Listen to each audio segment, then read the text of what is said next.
Jean-François Barry. Pour nous rejoindre en studio, 187 Cube Radio. 1877-827-2346. J'apprends rien à personne, la canicule bat son plein présentement. Il fait chaud, il faut boire de l'eau, bien évidemment, mais ça amène aussi tout le débat sur la crème solaire. En fait, on oublie trop souvent de se protéger, on l'applique mal, etc., etc. Mais il y a aussi aujourd'hui l'Ordre des chimistes qui veut mettre en garde la population contre la désinformation au sujet de l'utilisation de la crème solaire. On en discute avec Michel Azaïek, président de l'Ordre des chimistes du Québec. Bonjour, M. Azaïek. Bonjour, M. Barry.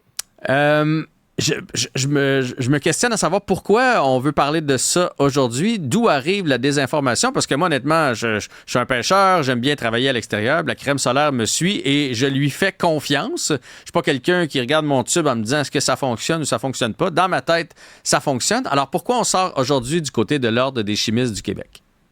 Bien, vous faites bien. Effectivement, il faut mettre de la crème solaire. Les crèmes solaires vendues sur le marché sont efficaces.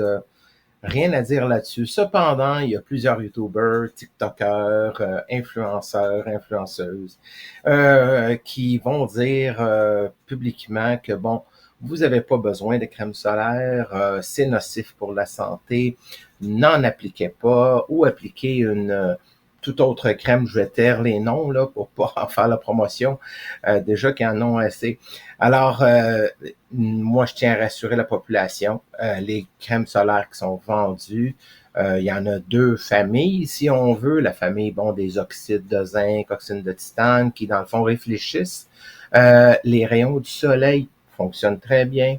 Aussi, il y a un autre type de molécules ou de familles qui, eux, vont faire en sorte que quand ça va frapper votre corps, le soleil, ben il va avoir ces molécules vont absorber les rayons néfastes au lieu que ce soit votre corps qui les absorbe. Alors, dans un cas comme dans l'autre, ça fonctionne très bien.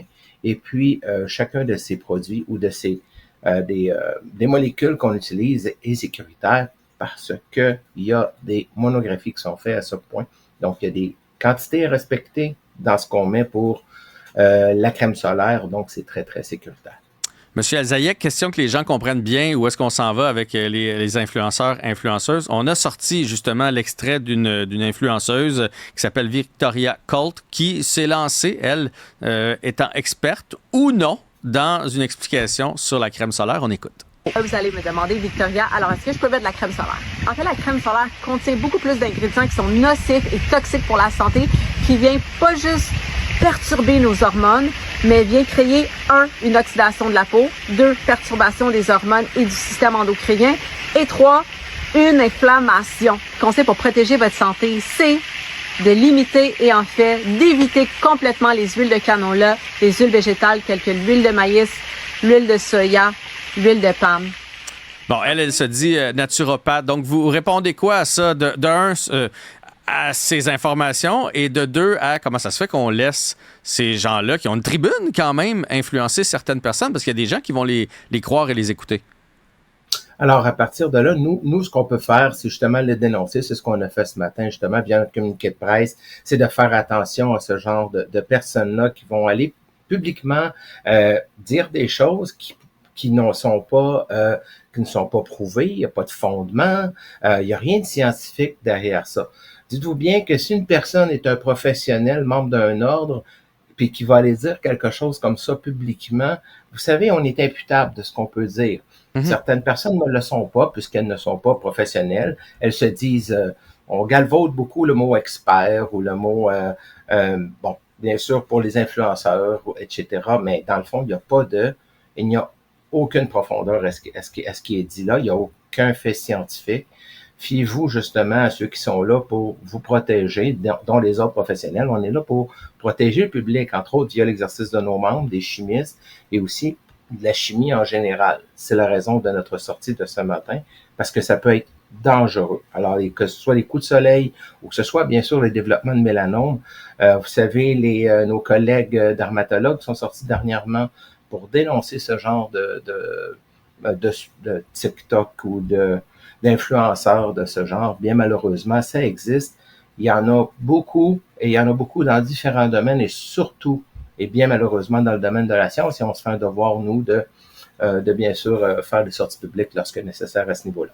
Oui. Elle a droit à son opinion. Les influenceurs ont droit à leur opinion, de croire en ce qu'ils veulent, tout comme quand on a le rhume puis que notre mère ou notre grand-mère nous disent fais-toi un sirop à la bière puis ça va t'enlever tes maux. On a le droit de croire à ça. Mais de là à influencer la population, c'est autre chose. Surtout que le soleil est de plus en plus fort. Mon beau-père me racontait il faut qu'il change on va le dire de même, le vinyle. Je m'en allais dire le clabard, le vinyle sur un côté de sa maison.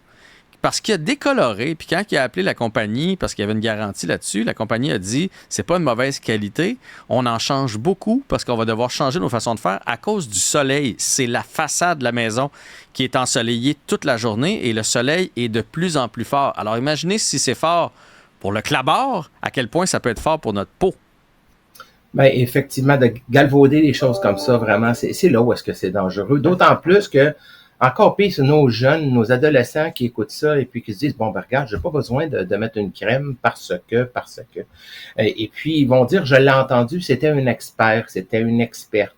Mais moi, je vous invite fortement, quand vous entendez des choses comme ça, allez voir la personne, c'est quoi je vais utiliser l'anglicisme de mon côté, son credential, est-elle membre d'un ordre? Pourquoi je dis ça, membre d'un ordre? C'est que si jamais cette personne est membre d'un ordre professionnel, vous avez un recours auprès de leur syndic d'ordre professionnel de dire, écoutez, Madame un tel a dit que je pouvais, par exemple, là, comme l'a dit l'influenceuse dont c'est les questions, prendre de l'huile de soya.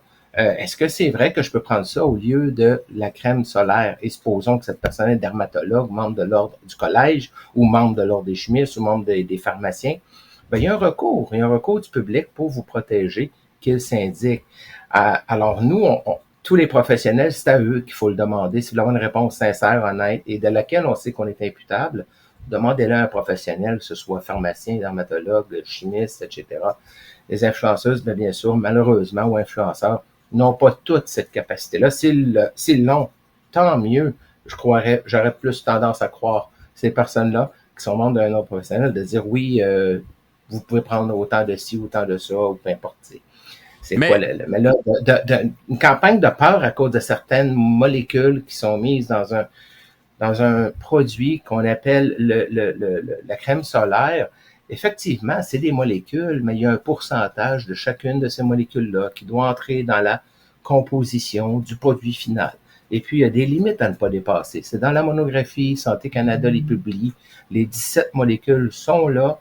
Le pourcentage dans lequel doivent être mises maximales sont là. Et chaque manufacturier de ces crèmes-là doit suivre cette recette, pour ainsi dire. Là, aujourd'hui, donc, l'Ordre des chimistes, vous sortez pour sensibiliser la population puis qu'on arrête d'écouter les influenceurs et influenceuses. Est-ce que vous avez aussi regardé, je veux pas dire pour les poursuivre, mais pour faire enlever ces segments-là, ces capsules-là parce qu'on le sait, là, une fois que c'est sur YouTube ou que c'est sur le web, ça va rester là pour des années et des années. Il y a quelqu'un dans 10 ans qui va retomber là-dessus, puis il va penser que ça vient d'être publié, puis là, les commentaires que vous nous faites aujourd'hui, ça ne veut pas dire qu'ils vont être rattachés à cet article-là, puis à cette vidéo-là. Donc, est-ce que vous avez regardé pour faire en sorte, je veux pas dire les faire taire, là, parce que je trouve que le mot est fort, mais en tout cas, au moins faire disparaître ces capsules-là de la circulation du web? On peut toujours essayer, mais nous, on y va via une éducation du public. Comme j'ai dit, c'est vraiment de votre interlocuteur, cette personne-là qui parle, ben, il faut voir c'est quoi ses connaissances. Sinon, ça peut ne rien valoir. C'est vrai que des fois, comme vous parliez tantôt, votre recette de grand-mère, peut-être, mais un médecin ou un pharmacien n'osera jamais dire « Oui, ma grand-mère a dit que tu pourrais prendre ça, ça devrait fonctionner. » Non, un pharmacien ou un chimiste ou un médecin va dire « Oui, selon telle étude, on a fait des études qui ont duré très longtemps, à savoir, on a fait des phases 1, phase 2, savoir sur l'impact, la limite maximale acceptable, etc. Oui, vous pouvez prendre de la vitamine C à X concentration. » Alors, c'est là où vraiment on a une réponse qu'on appelle analytique, une réponse par laquelle la personne est imputable de ce qu'elle va vous dire. On espère justement, via l'éducation, de faire en sorte que les choses changent. C'est peut-être de longue haleine, mais il y a beaucoup, beaucoup d'autres exemples, bien malheureusement, là, où la science peut être un peu galvaudée, puis avec les pseudo-experts ou influenceurs, ou appelez-les comme vous voulez. Ouais, de toute façon, si on fait enlever celle-là, il va en arriver une autre. Donc, vaut mieux sensibiliser la population. Michel Assayeg, président de l'Ordre des chimistes du Québec. Merci pour cette séance d'informations-là aujourd'hui. Merci, M. Barry. Bonne journée. Au revoir.